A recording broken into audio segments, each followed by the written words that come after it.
आता आपण payment of टॅक्समध्ये बघा, शेवटी तुम्ही हे बघितलं होतं ना, शेवटी मी हा एक टॉपिक तुम्हाला सांगितला होता की GSR1 फाईल केला, 3B फाईल केला तर लायबिलिटी चेक होतं. लायबिलिटीमध्ये डिफरन्स आला तर अशा प्रकारे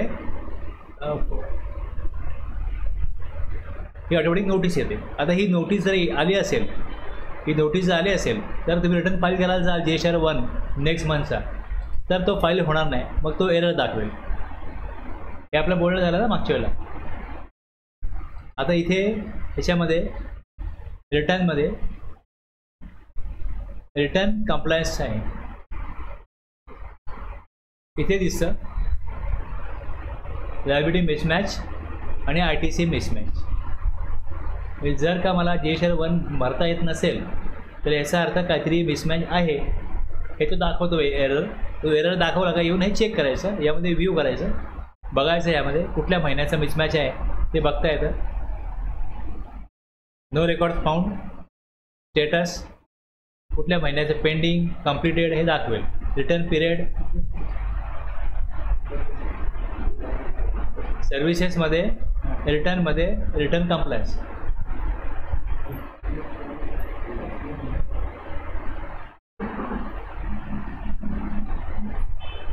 हे त्यांनी जे दोन फॉर्म काढले DRC01B आणि DRC01C, याचा रेफरन्स आपण कुठे बघितला होता?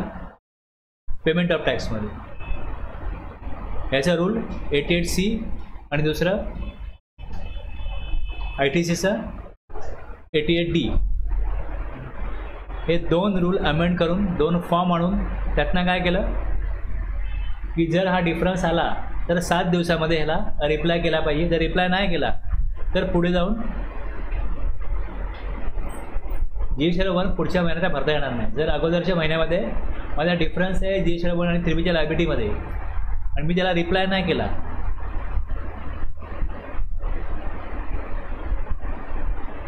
रिप्लाय काय येईल की जर का टॅक्स भरणं बाकी आहे तर टॅक्स भरा DRC03 मध्ये आणि इकडे त्याचा नंबर द्या. आणि जर का हे 4-5 रिझन दिले त्यामुळे तो डिफरन्स आहे तर ते रिझन दिल्यानंतर मग पुढे मग PO काय ॲक्शन घेईल ते घेईल त्याच्यावरती. सेम ITC डिफरन्स आहे 3B आणि 2B मध्ये. त्याचं काय कारण आहे ते त्याची अपेक्षित कारणं जी आहेत ती खाली दिली होती. यातलं एक कारण चूज करायचं, यातलं कारण असेल तर.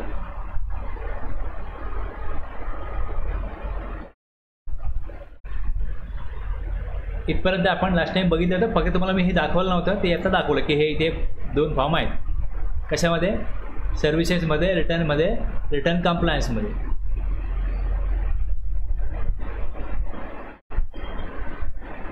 TDS TCS कुठे दिसतो? TDS TCS कुठे दिसतो?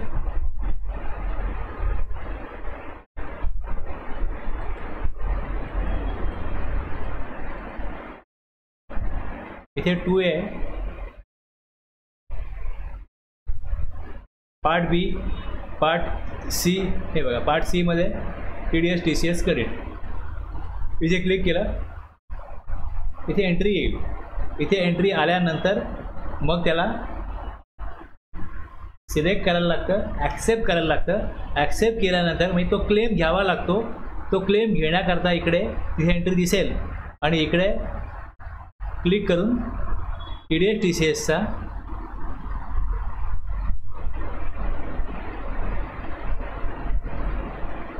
खाली इकडे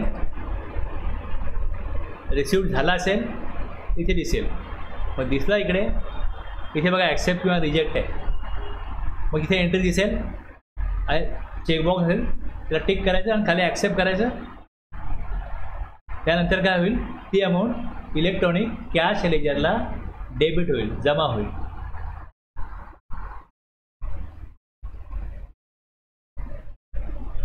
तर कशा करता असतो TDS? TDSचा उद्देश काय?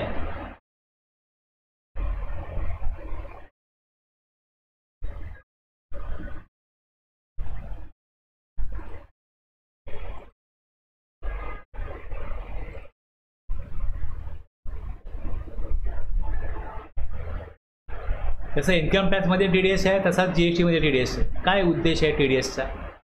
Tax related at source. काय सांगाल तुम्ही, उद्देश काय याचा? याच्यामध्ये प्रॉपरली टॅक्स गव्हर्नमेंटकडे डिपॉझिट व्हायला पाहिजे आणि प्रॉपरली त्याचं टॅक्स कलेक्शन व्हायला पाहिजे, याच्याकरता केलेला हा उपाय.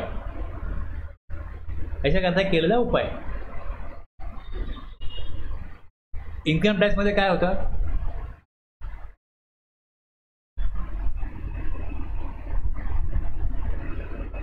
त्यात वेगवेगळे सेक्शन आहे. जसं सॅलरी आहे, कॉन्ट्रॅक्ट आहे, प्रोफेशनल फीज आहे.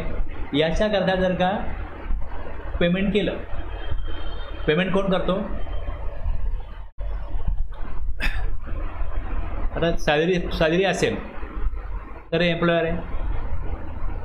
कॉन्ट्रॅक्ट दिलं तर ज्यांनी सर्व्हिस घेतली, ज्यांनी एखादं कॉन्ट्रॅक्ट दिलं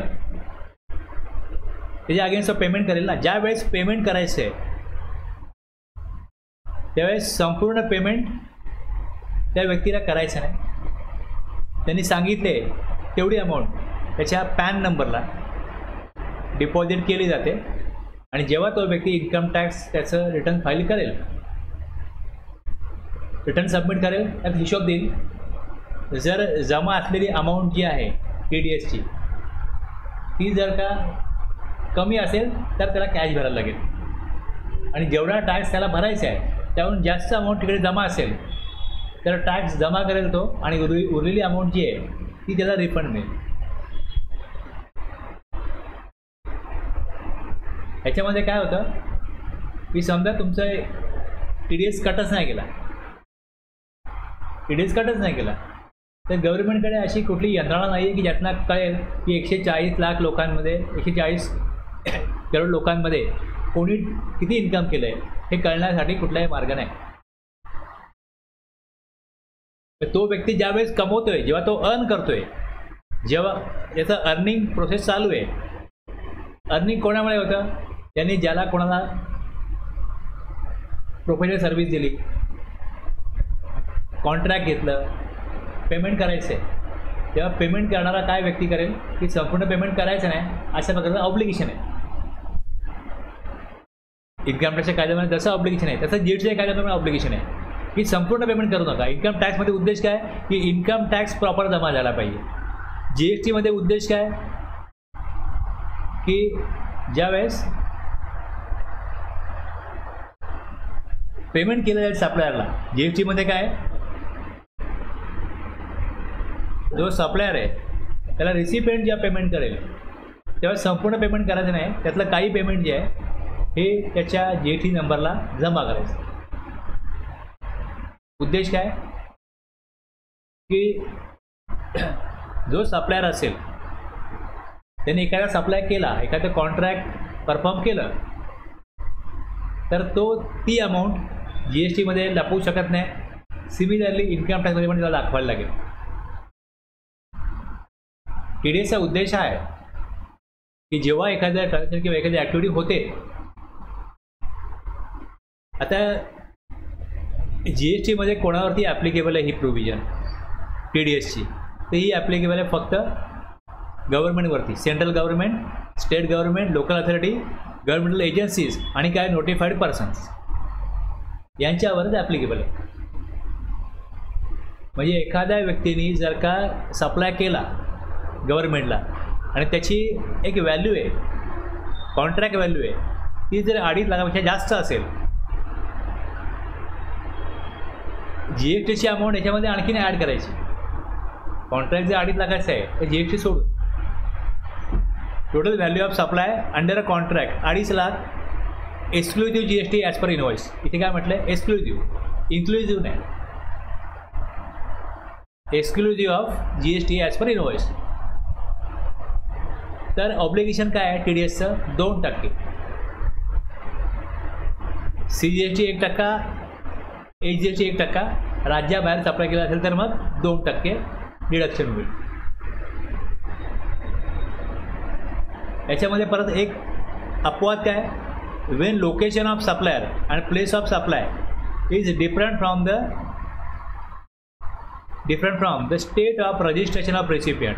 रेसिपियंट वेगळ्या राज्यामधला आहे. समजा एक गुजरातमधला व्यक्ती आहे, त्यांनी मला कॉन्ट्रॅक्ट दिलं की महाराष्ट्रामध्ये एक सप्लाय कर. तर मी महाराष्ट्रामध्ये सप्लाय केला तर मला टॅक्स काय लागेल. जर इमूवेबल प्रॉपर्टीवर सप्लाय असेल तर सप्लाय कुठे गेला, महाराष्ट्रामध्ये केला ना, तर टॅक्स कुठं लागेल. आता इथे बघा प्लेस ऑफ सप्लाय कशावर आहे, इमूवेबल प्रॉपर्टीवरती आहे. लोकेशन ऑफ सप्लायर महाराष्ट्र आहे आणि सप्लाय कशावर आहे, इमूवेबल प्रॉपर्टीवरती असेल तर मग तिकडे टॅक्स लागेल CGST GST. आता ह्या केसमध्ये रिसिपियंट कुठे आहे, रिसिपियंट गुजरातमध्ये. मग या केसमध्ये TDS डिडक्ट तो करणार नाही, संपूर्ण पेमेंट करेल. इथे TDSची डिडक्शनची जी तरतूद आहे ती लागू होणार नाही. डिडक्ट केलेला TDS जमा कधी करायचा, नेक्स्ट मंथच्या 10 तारखेपर्यंत. बस एवढंच आहे याच्यामध्ये, बाकी फार काय गुंतागुंत नाही आहे. आता जसं मी सप्लाय केला, central government, state government, local authority यांना सप्लाय केला. जर मी यांना सप्लाय करत असेल तर त्यांचा GST नंबर असू पण शकतो, नसू पण शकतो. जर नंबर असेल तर मग B2B सप्लाय होईल, नसेल तर B2C सप्लाय होईल. या दोन्ही केसमध्ये क्रॉस चेक करता येईल गव्हर्नमेंटला की ज्यांनी महानगरपालिकेने, स्टेट गव्हर्नमेंटनी, लोकल अथॉरिटी म्हणजे महानगरपालिका असेल समजा, त्यांना एखाद्याने सप्लाय केला आहे, 2% त्यांनी डिडक्ट केले, तर सप्लायरनी तो सप्लाय दाखवला की नाही GST मध्ये, हे क्रॉस चेक करता येईल. जर GST ला तो दाखवला असेल सप्लाय, तर त्याचप्रमाणे त्याचा परचेस, मग त्याचा इन्कम टॅक्स पाऊंड टाईप, तो डेटा कुठे जातो, इन्कम टॅक्स डिपार्टमेंटच्या पोर्टलला जातो. मग सगळीकडेच काय त्याची लिंक आहे, त्यामुळे प्रॉपर GST कलेक्ट झाला तर प्रॉपर त्याचप्रमाणे त्याचा इन्कम टॅक्स पण कलेक्ट होईल.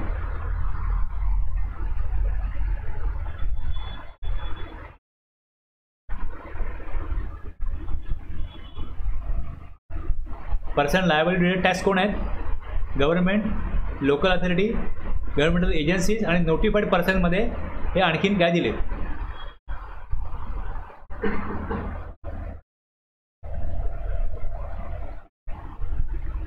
हे दिले प्रोव्हिजनमध्ये, provided that no deduction shall be made if the location of the supplier and the place of supply is in a state or UT which is different from the state or as the case may be UT of registration of the recipient.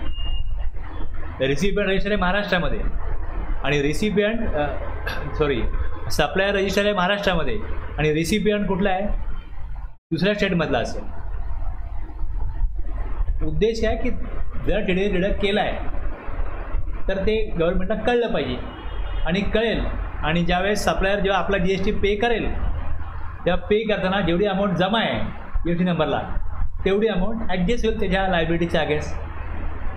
पण recipient वेगळ्या स्टेटमध्ये जिकडे supplier रजिस्टरच नाही आहे, तर मग त्यांनी tax deduct केला तर मग सप्लायरला त्याचं क्रेडिट नाही मिळणार. त्यामुळे इथे ही प्रोव्हिजन केली.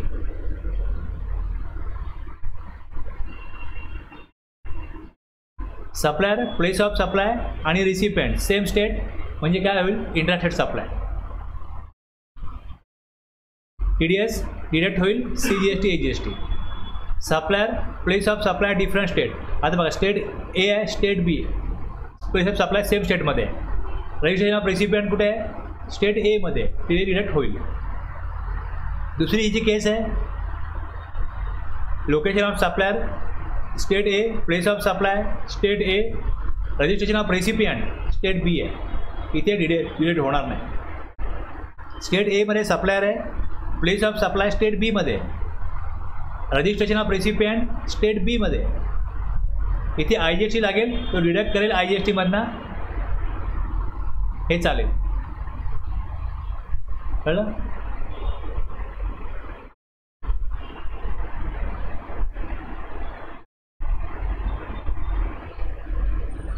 एक्सप्लेनेशन सांगता डिडक्शन जेव्हा करायचं आहे 1% for the purpose of deduction of tax specified above the value of supply shall be taken as the amount excluding tax. समजा हे 3 लाख आहेत, टॅक्स किती होईल 3 लाखावरती 18% 54,000 होईल. तर 54,000 विचारात घेऊ नका, ह्याच्यावर टी डी डिडक्ट होणार नाही. हे 3 लाख आहेत, या 3 लाखावरती 1% 3,000 CGST 3,000 HGST होईल. इंटरस्टेटचा असेल तर 2% IGST म्हणजे किती होईल 6,000 IGST होईल डिडक्ट.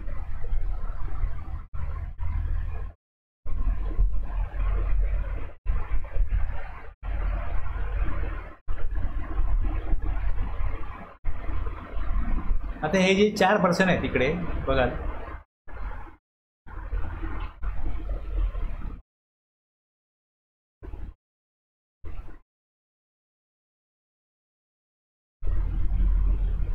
पब्लिक सेक्टर अंडरटेकिंग हे आहे.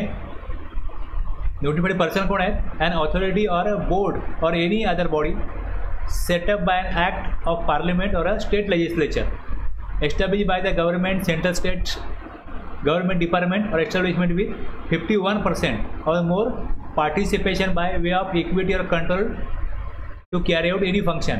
आणि सोसायटी एस्टॅब्लिश हे जे पर्सन आहेत, society establish by the central government और द स्टेट गव्हर्नमेंट और local authority under the society ration act 1860 आणि पब्लिक सेक्टर अंडरटेकिंग याच्यामध्ये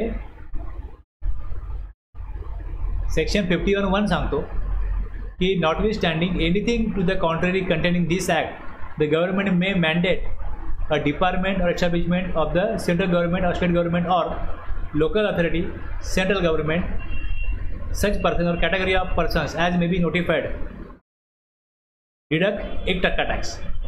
कधी टॅक्सेबल गुड सर्व्हिस यांची व्हॅल्यू एक्सीड होईल 2.5 लाखाहून जास्त तेव्हा, हे यात दिलेलं आहे.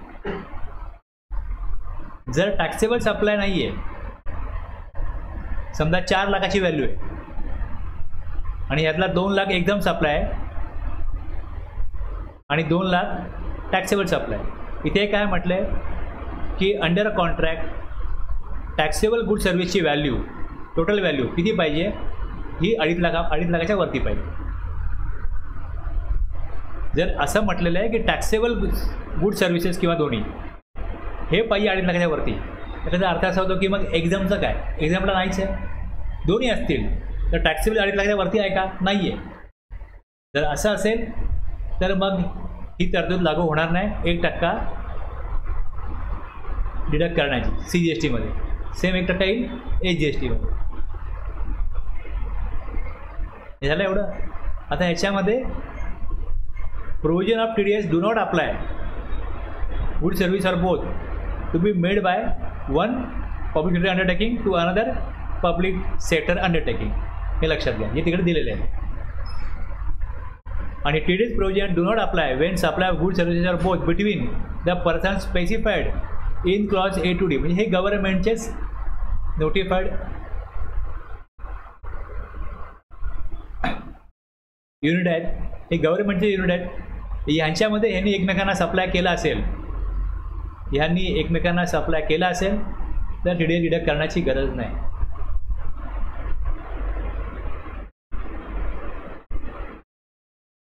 आणखीन 2.5 लाखापेक्षा कमी व्हॅल्यू आहे,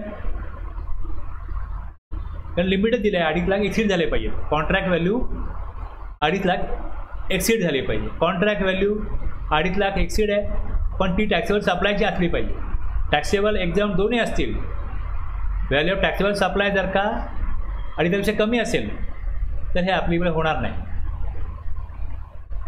रिसिप्ट ऑफ सर्व्हिस एक्झाम्प्ट आहे, रिसिप्ट ऑफ गुड्स एक्झाम्प्ट आहे, ॲप्लिकेबल होणार नाही.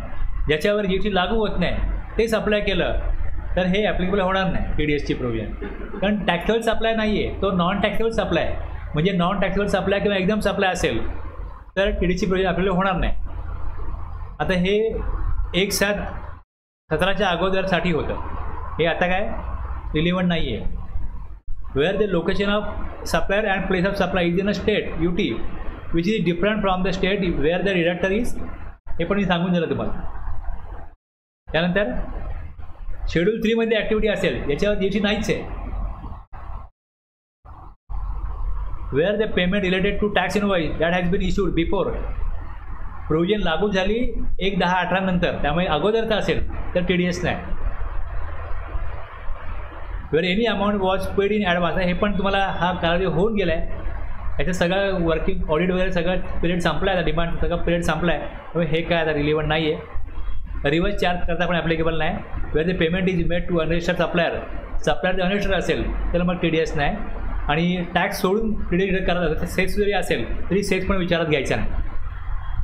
ती टॅक्सेबल व्हॅल्यू आहे तीच 2.5 लाखावरती पाहिजे आणि ती टॅक्सेबल पाहिजे. नेक्स्ट मंथच्या 10 तारखेला काय होईल, 10 तारखेपर्यंत डिपॉझिट करायचं. मग त्याकरता GSTR 7 त्याला भरायला लागतो. GSTR 7 मध्ये भरला जाईल.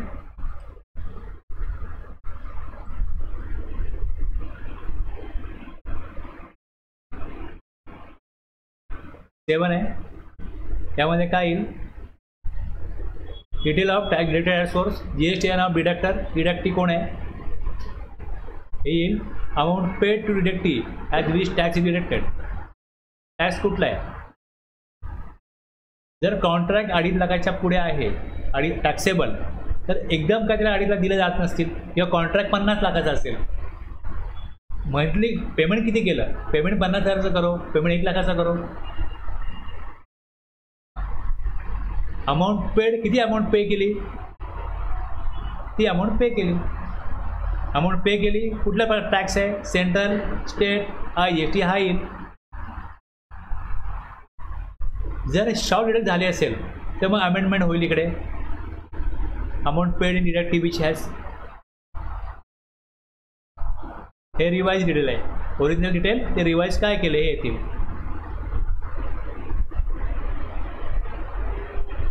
वर तिकडे दाखवलं जाईल, खाली मग ॲक्च्युअलमध्ये पेमेंट होईल. जसं हे पेमेंट होईल, जर लेट पेमेंट झालं तर मग लेट फीज, इंटरेस्ट वगैरे लागू होईल. डिडक्ट जास्त झाला असेल तर रिफंड होऊ शकतो. आता समजा की TDS माझा डिडक्ट कोणीतरी केला आहे आणि तो माझ्या लक्षात आलं की डिडक्ट केला आहे आणि मी तो क्लेम केला तर मग रिफंड नाही होत. समजा इकडे 3 लाखाचं पेमेंट केलं आणि 6,000 डिडक्ट समजा केले आणि नंतर मग ह्याची व्हॅल्यू त्यांनी काहीतरी प्रॉपर काम नाही केलं म्हणून कमी केली असेल. समजा 20,000 कमी केली व्हॅल्यू, काम झालं 280च ना. मग आता जर का हे 6,000 क्लेम केलेच असतील मग ह्यामध्ये अमेंडमेंट नाही होणार, लक्षात घ्या. रिसिपेंटनी क्लेम केला त्याची ती डिडक्ट केलेली अमाऊंट डिपॉझिट झाली गव्हर्नमेंटकडे, यांनी क्लेम केला, ती कॅशमध्ये कन्वर्ट झाली, त्यांनी कॅश वापरली, संपला विषय. मग त्या दोघांनी त्यांची ॲडजस्टमेंट करून घ्यावी, इथून पैसे परत मिळणार नाही. हे ॲक्च्युली हे इश्यूज आहेत, हे असे इश्यूज आहेत. तुम्ही जर का याचं स्क्रुटिनी करायला गेलात अशा गोष्टी सापडतील की पहिले 3 लाख दाखवले, नंतर क्रेडिट नोट इश्यू केली, डेबिट नोट इश्यू केली, व्हॅल्यू कमी झाली, पण TDS वापरला गेला संपला. मग पुढच्या इनवॉइसमध्ये व्हॅल्यू एवढी दाखवले, अगोदर जास्त दिलेली आहे TDSची, मग हे कमी देतात. लक्षात घे, दोन तिकडे 3 लाख होते. पेमेंट जेव्हा केलं 6,000 जमा केले TDSचे, त्याला पेमेंट केलं असेल 294, 3,000 TDSचे दिले. तसं TDSची अमाऊंट तिकडे दिली जाते, त्याला पुढे सर्टिफिकेट द्यायला लागतं. हे सर्टिफिकेट येईल 7A, हे सर्टिफिकेट आहे tax deducted at source certificate. Same certificate income टॅक्समध्ये पण असतं. TDS डिडक्ट केला, जमा केला, सर्टिफिकेट मिळतं.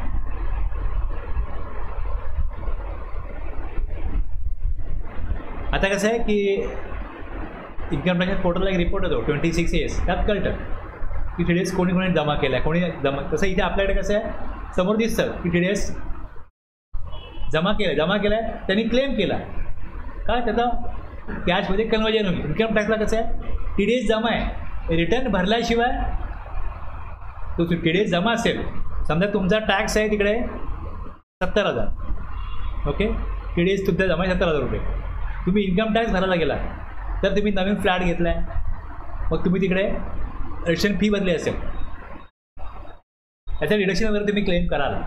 ते क्लेम केल्यानंतर तुम्हाला एखाद्या वर्षी 40,000 टॅक्स भरला येईल, तुम्ही 70 भरले, तुमच्या एम्प्लॉयरनी 70,000 कट केले असतील आणि तुमच्याकडे डिडक्शन जर वाढले असतील एखाद्या वर्षी, तर तुम्हाला काय करायला लागेल, तिकडे ते भरायला लागेल, दाखवायला लागेल.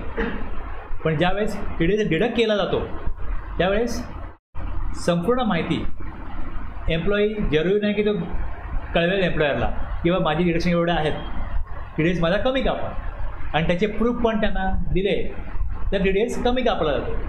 पण नाही दिले तर काय होतं, त्यांच्याकडे जी उपलब्ध माहिती आहे त्या माहितीच्या आधारे जितका TDS डिडक्ट करायला पाहिजे तेवढा ते डिडक्ट करणार. कमी डिडक्ट केला तर त्यांचा डिफॉल्ट होतो, जास्त डिडक्ट केला तर डिफॉल्ट होत नाही. तुमचा TDS जास्त डिडक्ट केला मग ते काय म्हणतील, रिटर्न भरा, रिफंड घ्या, असं आहे ना. पण तुम्ही वेळेवर जर का आम्हाला पुरावे दिले नाहीत, डिडक्शन आमचा कमी का, टॅक्स आमचा कमी का, तर आमच्याकडे जी माहिती होती ती आम्ही भरली तिकडे, आमच्याकरता आमचं ऑब्लिगेशन पूर्ण केलं.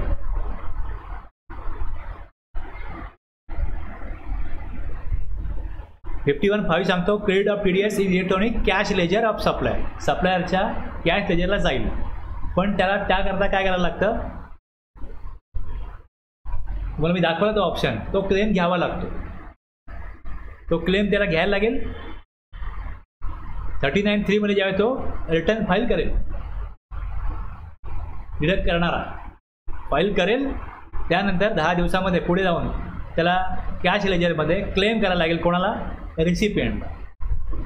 The deductee can claim credit of the tax deducted in the electronic cash ledger. Any amount deducted 51 मध्ये किंवा collected 52 मध्ये and claimed by the registered taxable person from whom the said amount was deducted or as the case may be collected shall be credited to his electronic cash ledger. आलं लक्षात? जो deduct करणे ज्याला जबाबदारी आहे तो deduct करेल, आणि ज्याचा डिडक्ट केला आहे म्हणजे रिसिपियंटचा, तो त्याच्या लॉग इनला जाऊन तो ऑप्शन चूज करेल, क्लेम करेल, तेव्हा ते इलेक्ट्रॉनिक कॅश लेजरला जमा होतील.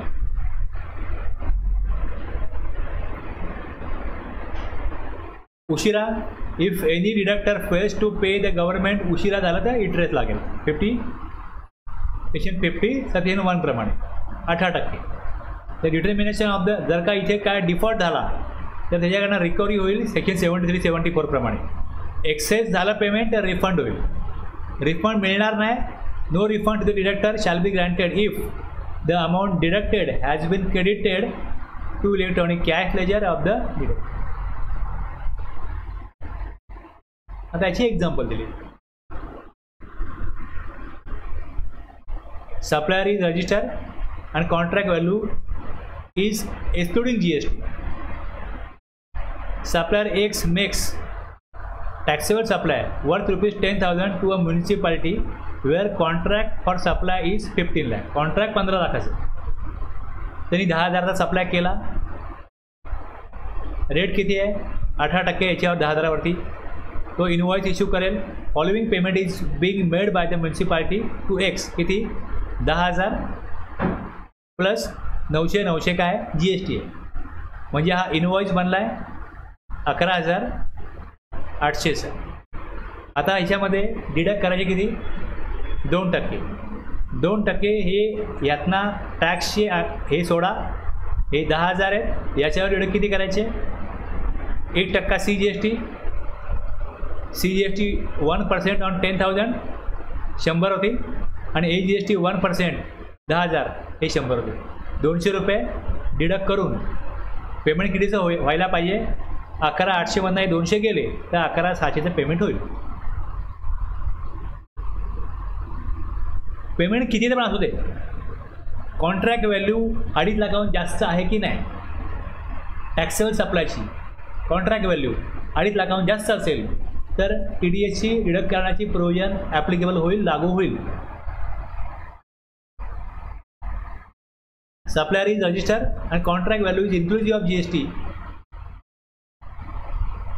आता इथे बघा, supplier Y of Mumbai makes taxable supply 10,000 आणि exempted supply 20,000. Where contract for supply is 6 lakh. याच्यामध्ये 2,60,000 टॅक्सेबल सप्लाय आहे आणि 3,40,000 हा एक्झाम सप्लाय. बरोबर आहे. टोटल कॉन्ट्रॅक्टची व्हॅल्यू किती झाली? 6 लाख आहे. पण एक्झाम सोडा टॅक्सेबल किती आहे? 260 आहे. इकडे करायला पाहिजे. आता ज्यावेळेस पेमेंट केलं, एक्झाम सप्लायचं 20,000 आहे आणि टॅक्सेबलचं 10,000 आहे. टॅक्सेबलचं 10,000. TDS डिडक्ट टॅक्सेबल सप्लायची जी अमाऊंट केलेली आहे त्याच्यावरच होईल. हे जी 20,000 आहे व्हॅल्यू ऑफ एक्झम्प्टेड सप्लाय, 10,000 आहे taxable supply. Whether any deduction of tax is required, value of taxable supply 2,60,000 आहे. Value of such contract excluding tax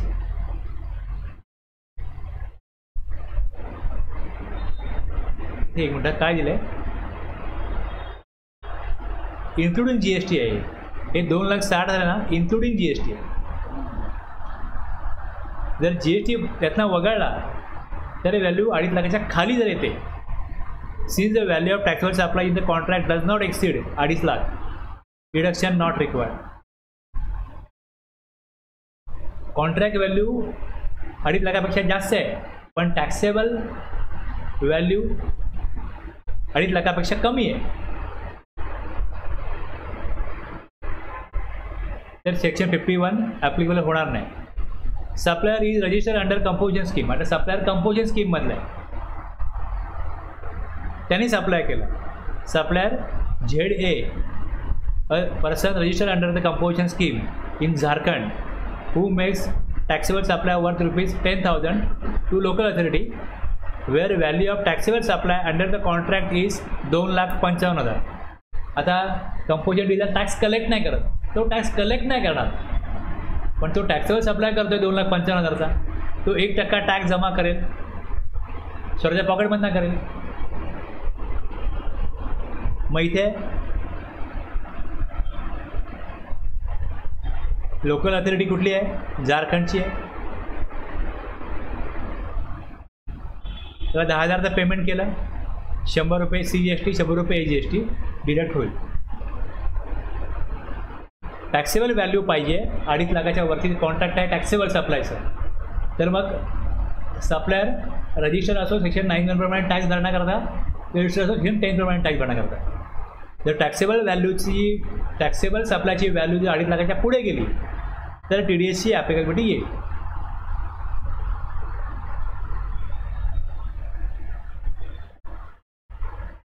अच्छा, TDS डिडक्ट करायचा असतो म्हणून त्यांना सेक्शन 51 मध्ये काय केलं आहे? रजिस्ट्रेशन कंपल्सरी घ्यायला सांगितलं. ते आपण बघितलं होतं सेक्शन 24 मध्ये. आणि सेक्शन 25 मध्ये काय होतं? त्याची प्रोसिजर असेल, ते ॲप्लिकेशन करतील. त्यांच्याकडे पॅन नसेल तर मग जो नंबर आहे TDSचा इन्कम टॅक्सचा तो वापरून पण ते रजिस्ट्रेशन घेतील आणि त्यांना GST नंबर मिळेल for the purpose of deduction of GST मधला TDS.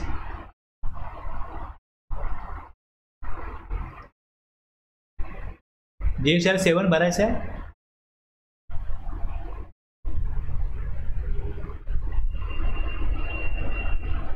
Supplier can claim credit of TDS. कुठे जाईल? इलेक्ट्रॉनिक कॅश लेजरला. सप्लायरच्या कॅश त्याला ही अमाऊंट जमा होईल. जर 2.5 लाखाच्या वरती टॅक्सेबल सप्लाय असेल तर रिसिपियंट डिडक्ट करेल. रिसिपियंट कोण असेल तर government department, agency, local authority हे असतील. डिडक्ट करतील, जमा करतील आणि मग त्याला TDS सर्टिफिकेट देतील. 10 दिवसामध्ये जमा करायचं आहे GST 7 मध्ये. उशीर झाला तर त्यांना इथे इंटरेस्ट पेएबल आहे. कळलं ना? एवढंच आहे.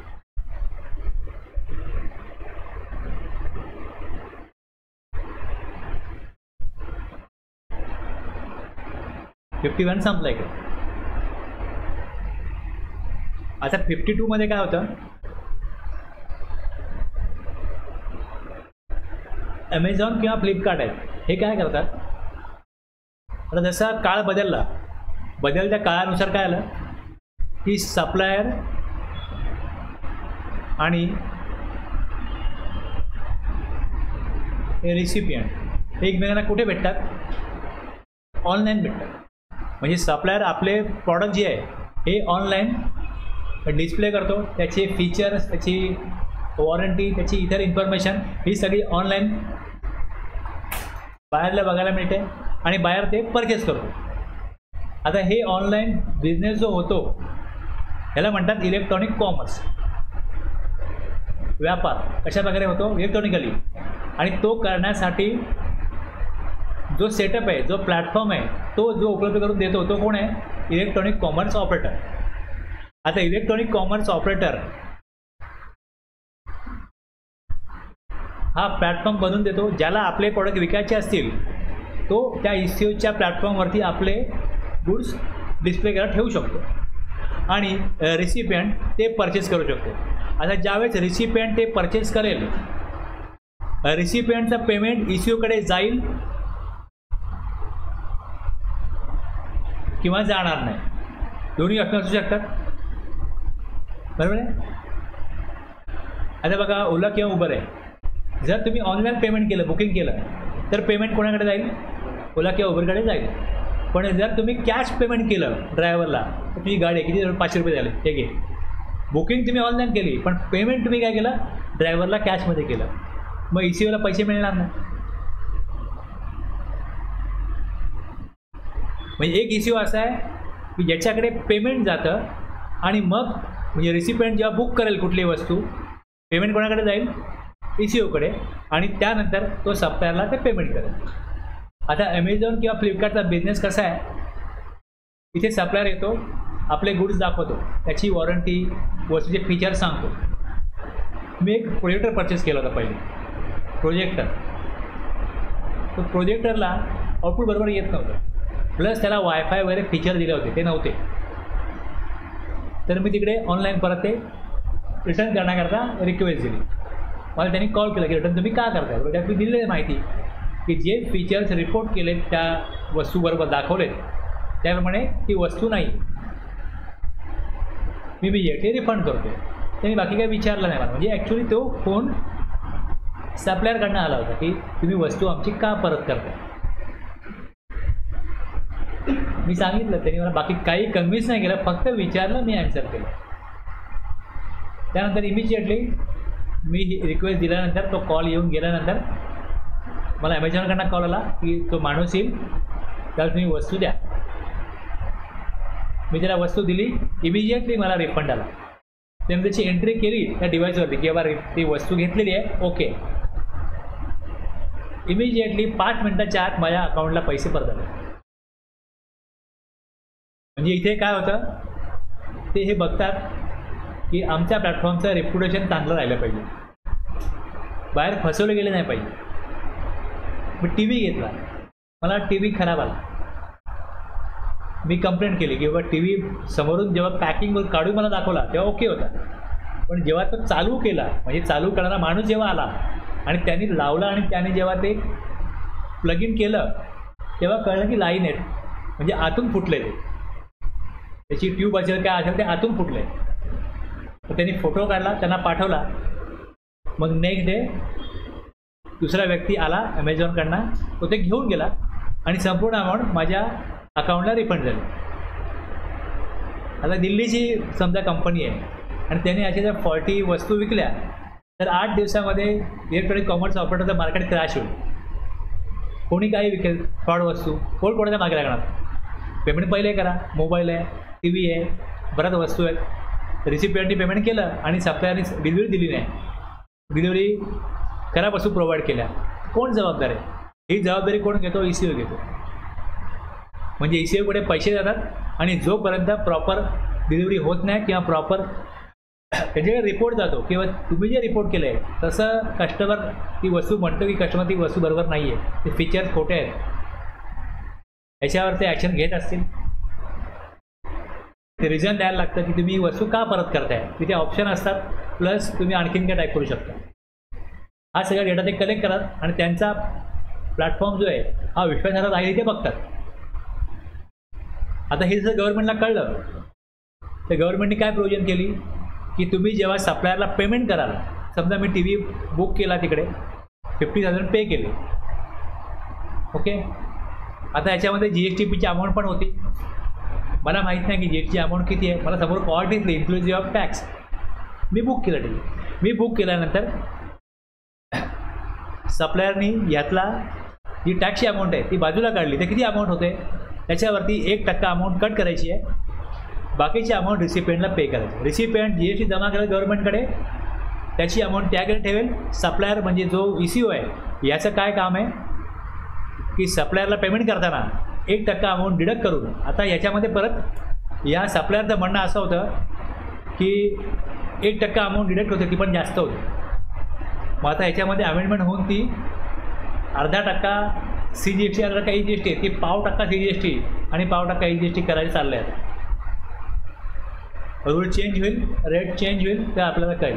पण आता हे पण जे GST काउन्सिलचं रिकमेंडेशन आलं आहे त्यामध्ये हे पण आलं आहे की हा रेट जो आहे तो कमी करून द्या. तो येईल तेव्हा होईल. पण आता तरी रेट काय आहे, टोटल 1% आहे.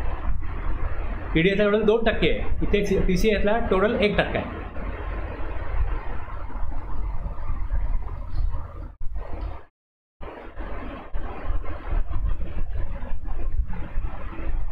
Electronic commerce means the supply of goods and services are both, including digital product over digital or electronic network. हे इकडे डिफाईन केलं आहे क्लॉज 44 मध्ये सेक्शन 2 मध्ये. आणि इलेक्ट्रॉनिक कॉमर्स ऑपरेटर हे क्लॉज 45 मध्ये any person who owns, operates or manages digital or electronic facility or platform for electronic commerce. Electronic commerce याच्या थ्रू होतो तो कोण आहे, इलेक्ट्रॉनिक कॉमर्स ऑपरेटर म्हणजे ECO. आता ह्याच्यामध्ये जसं आपण TDSमध्ये 2.5 लाख वगैरे बघितलं तसं इथे 2.5 लाख वगैरे लिमिट नाही आहे, नो लिमिट, थ्रेशोल्ड लिमिट काही नाही. असं पर्सन जो ECO आहे तो डिडक्ट करेल. रेट 0.5% CGST, 0.5% EGST, IGSTमध्ये 1%. Value for collection of tax at source, net value of taxable supply. Net व्हॅल्यूचा अर्थ होतो की टॅक्स सोडून बाकीची अमाऊंट आहे त्याच्यावरती 1% डिडक्ट करायचं. Tax collected when to be made during the month in which, जो महिना संपला का मग ड्यू डेट ऑफ पेमेंट काय आहे 10वा दिवस. आणि याला रिटर्न कुठला आहे तर GSTR 8. तर हेच सगळं दिलं याच्यामध्ये. फक्त यामध्ये एक दिलं असं की नेट व्हॅल्यू काढतोय aggregate value of taxable supplies of goods और सर्व्हिसेस. याच्यामध्ये सेक्शन 9(5) मधल्या सर्व्हिसेस घ्यायच्या नाही. म्हणजे ही सर्व्हिस ज्या 4 सर्व्हिस आहेत, ओला उबेर म्हणजे transportation of passenger, accommodation service आणि हाऊसकीपिंग सर्व्हिस, रेस्टॉरंट सर्व्हिस. तुम्ही काय फूड बुक केलं एखाद्या हॉटेलमधनं, कोणा थ्रू, झोमॅटो, स्विगी, तर मग ते जेव्हा पेमेंट समजा 120 रुपये पेमेंट तुम्ही केलं, एखादी वस्तू मागवली, एखादा काहीतरी पदार्थ मागवला, तर 120 रुपये तुम्ही स्विगीला पे केले. त्या हॉटेलने त्यांना सप्लाय केलं 100 रुपयाला, त्याला ते 100 पे करतील. डिडक्शन काय करायचं ना त्यांनी, संपूर्ण अमाऊंट त्यांना पे करायची. यांच्यावरती TDSची प्रोव्हिजन ॲप्लिकेबल नाही, लक्षात घ्या. 9(5) मधले जे 4 सर्व्हिस प्रोव्हायडर आहेत यामध्ये स्विगी किंवा झोमॅटो इलेक्ट्रॉनिक कॉमर्स ऑपरेटर आहेत, पण यांच्यावरती ही प्रोव्हिजन ॲप्लिकेबल नाही होणार.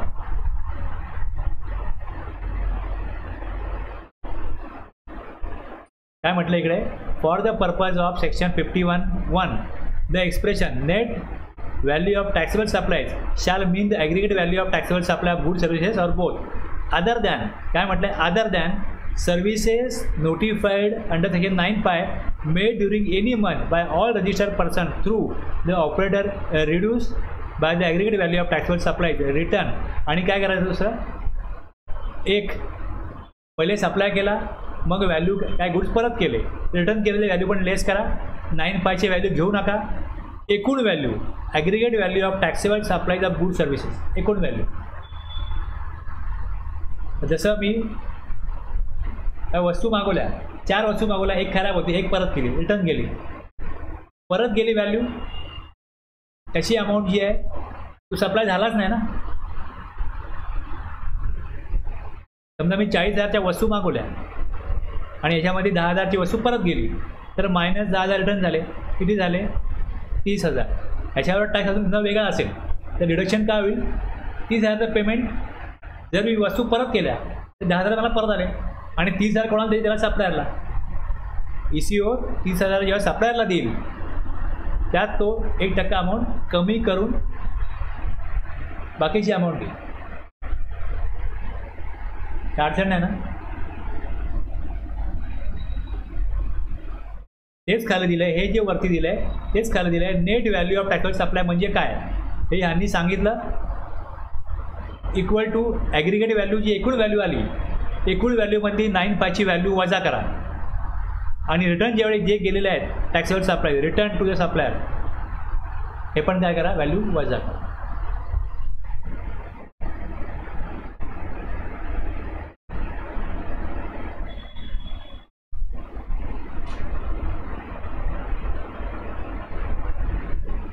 The power to collect the amount specified in section 52(1) shall without prejudice to any other mode of recovery from the operator. ऑपरेटरचं एवढंच काम आहे की 1% कट कर, दुसरी कुठे रिकव्हरी आहे की त्या थ्रू होणार नाही. टाईम लिमिट डिपॉझिट कधी करायचं? 10 तारखेला. कशामध्ये करायचं? GSTR 8 आहे, त्याचा रूल 67 आहे. आपण जरा रिटर्न बघू, जेव्हा हा टॉपिक रिटर्नचा बघायचा आहे त्यात ते सगळं परत येणारच आहे. कुठला सेक्शन आहे, मग कुठला त्यामध्ये सबसेक्शन आहे, हे येणारच आहे. इथे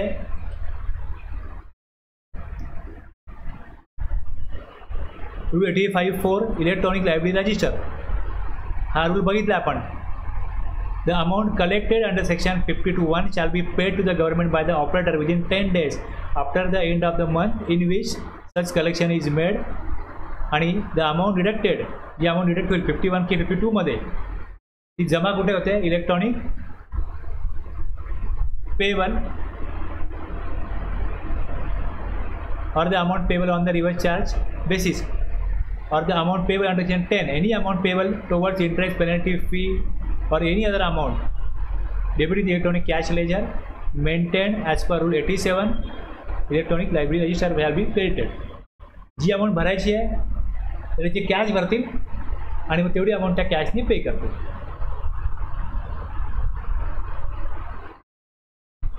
RCM, TDS, TCS हा कॅशनी पे करायला लागतो.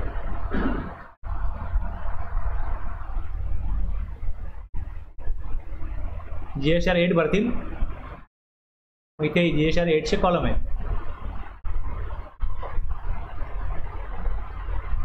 हे बघा,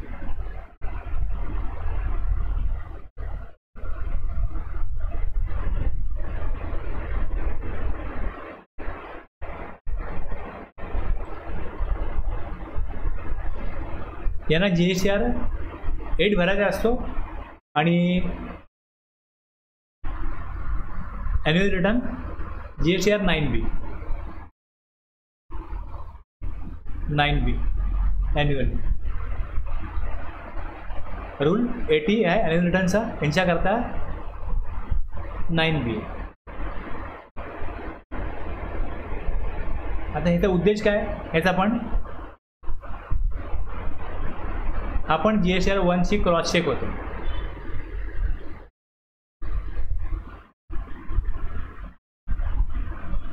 GSTR 8 GSTR 1ची क्रॉस चेक होईल. डिस्क्रिपन्सी असेल तर ती रेक्टिफाय करून त्यांनी प्रॉपर टॅक्स भरला पाहिजे.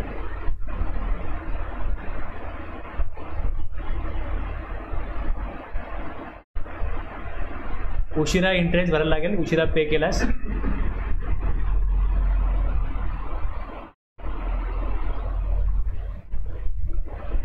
आता हे सेक्शन 122 आहे, बघायचं आपल्याला पुढे. जर ते नाही प्रॉपर केलं तर पेनल्टी लागू शकेल. हे त्यात दिलं तिकडे, तो रेफरन्स इकडे दिलेला आणि यांना पण कंपल्सरी घ्यायला लागतं. ते सेक्शन 24मधले कुठले सबसेक्शन आहेत ते इकडे दिलेलं आहे, याचा रूल दिला आहे. बस या प्रकारे बघा, परत लक्षात घ्या finally, whether the supplier make taxable supplies through e commerce operator, yes. जर नो असेल, टॅक्सेबल सप्लाय नाही आहे, तर TCS डिडक्ट नाही होणार. टॅक्सेबल सप्लाय आहे, yes. Whether consideration is collected by ECO, okay. बघा, do you own, operate or manage e commerce platform. जर यस आहे तर हे बघा, टॅक्सेबल सप्लाय करता का, तुमच्या थ्रू कन्सिडरेशन तुम्हाला मिळतं का. त्याबरोबर हे 4 सप्लाय होत असतील, हे होतात का. जर होतात, यस, TDS, नो TDS. हे सोडून बाकीचे होतात तर TDS आहे. Liable to collect tax on net value 1% जमा करायचं. इथे आपलं TCS संपलं.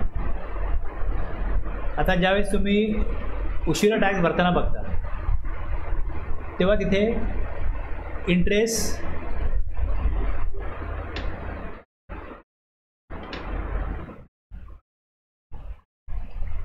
आणि लेट फीस,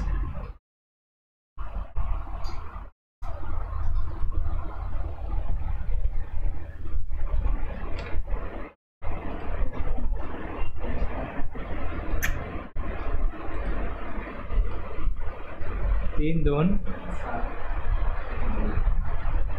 3 आहे ना.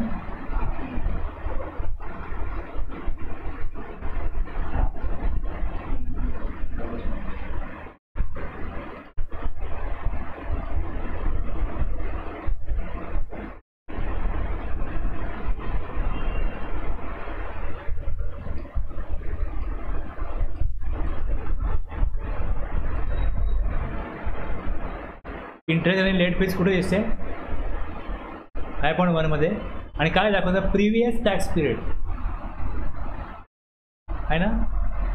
म्हणजे जर का इथे अमाऊंट दिसते इंटरेस्टची आणि लेट फीसची, मी या महिन्यात रिटर्न वेळेत भरतो आहे, ड्यू डेटच्या अगोदर भरतो आहे, तरी मला इकडे इंटरेस्ट लेट फीस का दिसते, कारण की ही interest and late fees for previous tax period, हे लक्षात घ्या. जरी मी समजा रिटर्न लेट केला आणि मी इकडे लेट फीस भरली ना, भरून घेतली, तरी मला पुढच्या महिन्यात दाखवतो. भरली ना मागच्या महिन्यात, तरी परत दाखवेल पुढच्या महिन्यात. मला माहिती आहे मी लेट करतो आहे, तुम्हाला इंटरेस्ट द्यायचा आहे, लेट फीस द्यायची आहे, पण त्यांची पद्धत कशी आहे की तुम्ही या महिन्यात लेट भरा, आम्ही पुढच्या महिन्यात तुमच्याकडनं रिकवर करू इंटरेस्ट किंवा लेट. आता जर मी इथे इंटरेस्ट भरला असेल महिन्याला, तर इंटरेस्ट मला काढता येतो, पण लेट फीस काढता येत नाही. जर तुम्ही भरायला जाल तर तुम्हाला दिसेल की इंटरेस्टचे फील्ड आहे हे एडिट करता येतं. इंटरेस्ट लागून जरी आला आहे तरी मी हा कमी करू शकतो, वाढवू पण शकतो, पण लेट फीजमध्ये लॉक आहे, हे 50चे मी 100 नाही करू शकतो. हे मागच्या महिन्याचे 50 झालेत, या महिन्याचे समजा आणखी लेट झाले, मला काय 300-400 रुपये मी ॲड करू इच्छितो, नाही करता येत. लेट फीज ॲड करताच येत नाही, ते लॉकच आहे. म्हणजे लेट फीज कंपल्सरी पुढच्या महिन्यातच द्यावी लागेल. आणि इंटरेस्ट जरी मी इथे टाईप केला तरी तो नेक्स्ट मंथ परत काढून दाखवेल. हां, ऑटो कॅल्क्युलेट होऊन येतं. दिलं आहे इकडे प्रिव्हियस टॅक्स पिरियड, म्हणजे इथे प्रिव्हियस टॅक्स पिरियडमध्ये मी किती कॅश पेमेंट केलं आहे, मी हे तुम्हाला काय सांगतो लक्षात घ्या. आता हा पण नियम बदलणार आहे, हा पण रूल थोडा बदलणार आहे. यामध्ये आता असं होणार आहे की टॅक्सपेयरचं असं म्हणणं आहे, काही कारणास्तव आम्ही रिटर्न लेट फाईल करतो, किती कॅश भरायची आहे ती कॅश आम्ही जमा करून ठेवतो, पण रिटर्न आम्हाला काही माहिती कन्फर्म करायची आहे म्हणून त्या वेळेत नाही भरला गेला. एक्सेल 1 दाखवला, 3मध्ये लायबिलिटी आली, ITC आली, किती अमाऊंट भरायचं आहे ती आम्ही कॅल्क्युलेट केली आणि तेवढी अमाऊंट कॅशमध्ये जमा करून ठेवली. आत्ताच्या नियमाप्रमाणे कसं आहे, रिटर्न मी फाईल केला 20 ऐवजी 30ला, तर 10 दिवस लेट फाईल केला म्हणून 10 दिवसाचा मला जेवढं कॅश पेमेंट जाईल तिकडनं त्याच्यावरती इंटरेस्ट लागतो. कळलं? टॅक्स पेअरचं म्हणणं आहे तुम्हाला पैसे दिलेत ना आम्ही, तुमच्या अकाउंटला जमा आहे. सरकारचं म्हणणं असं होतं की जी अमाऊंट जमा आहे ती आम्ही काढून घेऊ शकत नाही ना, तुमच्याच कब्जामध्ये. रिफंडला जरी आम्ही ॲप्लिकेशन केलं तरी रिफंडचा रूल काय, रिटर्न सगळे भरलेले असतील तर अमाऊंट द्या. रिटर्न ते भरलेलं नाही आम्ही, म्हणजे अमाऊंट आमची थोडी आहे. त्या अमाऊंटवरती आमचा कंट्रोलच नाही, ती अमाऊंट तुमचीच झालेली आहे, तुमच्या तिजोरीत आहे, तुमच्या कंट्रोलमध्ये आहे. मग आमची कशी काय? दिसायला दिसतं इलेक्ट्रॉनिक कॅश यायला अमाऊंट जमा आहे, पण ती परत मिळणार नाही आम्हाला. मग अशा वेळेला त्या अमाऊंट जमा असेल त्याच्यावरती इंटरेस्ट का द्यायचा? कुठल्याही प्रकारे ती अमाऊंट जी जमा केली त्याचा बेनिफिट टॅक्स पेअरला मिळत नाही आहे, सरकारला मिळतोय. तुमच्या अकाउंटला पैसे आहेत, तुम्ही वापरू पण शकता, काढाल भराल, कोणाला माहिती. आता हा नियम चेंज होणार आहे आणि याच्यामध्ये रिटर्न जेव्हा फाईल होईल तेव्हा जर कॅश एरियाला अमाऊंट होती तर नेक्स्ट मंथ जो इंटरेस्ट इथे ऑटोमॅटिक येतो तो येणार नाही. अमेंडमेंट होईल रूलमध्ये त्या तेव्हा लागू होईल. आत्ता नियम असा आहे की मी उशिरा कॅश जमा केली रिटर्न नाही भरला, 1 दिवस लेट भरला, 2 दिवस लेट भरला, त्यांनी 30 रुपये लावले. काय होतं बऱ्याच वेळा, बाबा आज 20 तारीख आहे पैसे पाठवा, उद्या 20 तारीख आहे पैसे पाठवा, आम्ही 4 वेळा मेसेज पाठवतो. मग तो माणूस तिथून पैसे जमा करतो. 6 वाजता आमचं ऑफिस बंद होतं, आम्ही निघून जातो. तो मेसेज करतो पैसे जमा केले करा रिटर्न, आता उद्या करणार. हे 20 तारखेला लास्ट मोमेंटला पैसे पाठवतात आणि बऱ्याच वेळा त्यांचा रिटर्न 21ला होतो. तर हा 21ला केला, लेट झाला आहे 1 दिवस, 2 दिवस लेट झाला. रविवारचा आला परत, हा शनिवार लास्ट डेट आहे आणि मग रविवारी ऑफिस बंद आहे, मग सोमवारी होणार. मग याला लेट फीज लागली 25 रुपये शनिवारची, 25 रुपये रविवारची, सोमवारी केलं. म्हणजे रविवारची 25 सोमवारची 25. शनिवार होता 20 तारीख शनिवारी होती. शनिवारी पैसे आले, 20 तारखेला पैसे पूर्ण आले. रविवारी होणार नाही, सोमवारी होणार. म्हणजे रविवारचे आणि सोमवारचे 2 दिवस त्याला चार्जेस लागणार लेट फीजचे आणि इंटरेस्ट पण लागणार. रिटर्न उशिरा झाला, लेट फीज घ्या, इंटरेस्ट का घेता? टॅक्स पेअर असं म्हणते तुम्हाला पैसे पोहोचलेले आहेत तुमच्याकडे, आम्ही गव्हर्नमेंटच्या अकाउंटला पैसे भरलेले आहेत. इथे जे एक व्हर्च्युअल लेजर आहे इलेक्ट्रॉनिक कॅश लेजर टॅक्स पेअरचं, तुम्ही जोपर्यंत ते युटिलाइज नाही करत लायबिलिटीला तोपर्यंत ते आम्हाला मिळत नाही, असं गव्हर्नमेंटचं म्हणणं आहे. त्यामुळे काय होतं, इंटरेस्ट लागत होता. लायबिलिटी आहे त्यामुळे लायबिलिटी भरल्याशिवाय ते पैसे गव्हर्नमेंट का परत येणार आहे का? नाही येणार ना. आणि पैसे आम्ही जमा केलेच आहेत, ते देण्याकरताच जमा केले, पण काहीतरी अशा गोष्टीमुळे काय झालं, रिटर्न लेट झाला. आता अशी घटना घडली तर यापुढे इंटरेस्ट लागणार नाही. म्हणजे ज्या वेळेस रिटर्न मी फाईल करीन, समजा मी 25ला फाईल केला तर 20 नंतर 20, 21, 22, 23, 24, 25पर्यंत टोटल प्रोग्रामिंग करायला लागेल की कॅश द्यायला पैसे होते का.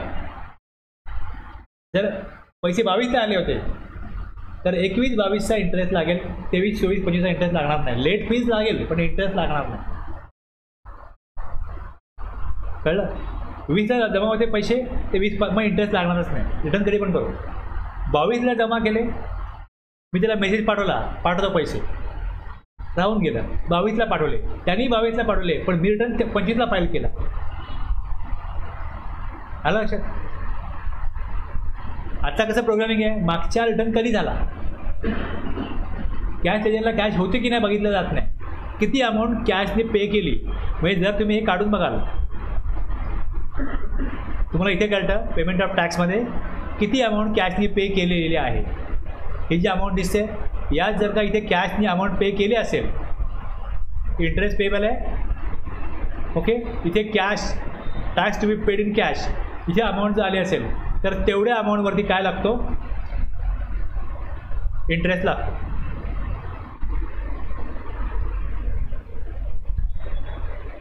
ठीक आहे.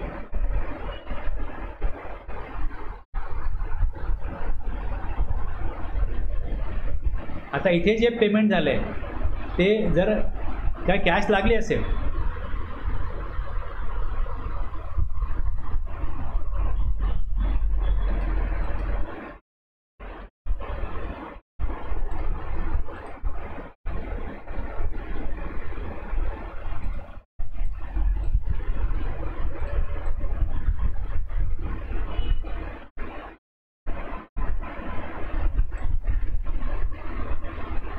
किती ते कॅश गेले दिसते tax to be paid in cash किती आहे 32 आणि 32 दिसतो ना. आता हा रिटर्न जर उशिरा भरला असेल तर ह्याच्यावरती इंटरेस्ट कधी भरायचा आहे. हा रिटर्न आहे मार्चचा. हा मी कुठला काढला आता फेब्रुवारीचा काढला ना. बघा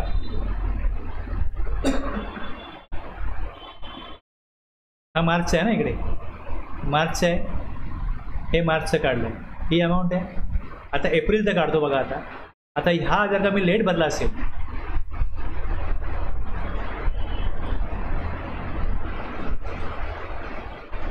view file return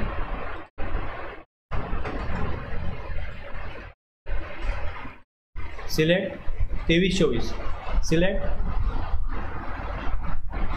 monthly return कुठला मंथ आहे मार्च. रिटर्न टाईप 3B कधी फाईल केला आहे 22/4. हा मार्चचा होता 2 दिवस लेट फाईल केला.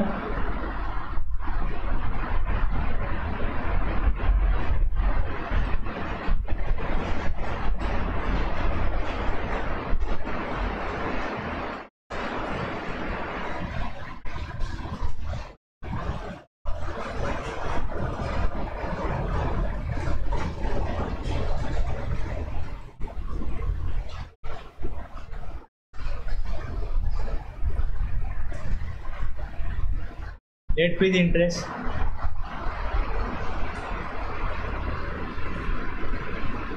फार छोटी अमाऊंट होते. 2 दिवस लेट झाला तर अमाऊंट फार मोठी येत नाही इंटरेस्टची. पण ही तिकडनं कॅल्क्युलेट होऊन राहिली अमाऊंट. 2 दिवस लेट केला म्हणून 25-25 50-50 आलेले आहेत. CGST 50 HDFC 50. आलं लक्षात.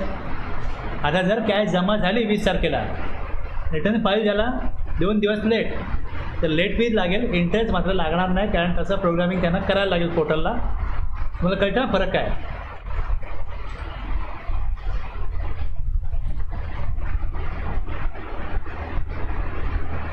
तर आपण ब्रेक नंतर हे बघूया. ओके थांबूया इथे ब्रेक घेऊया.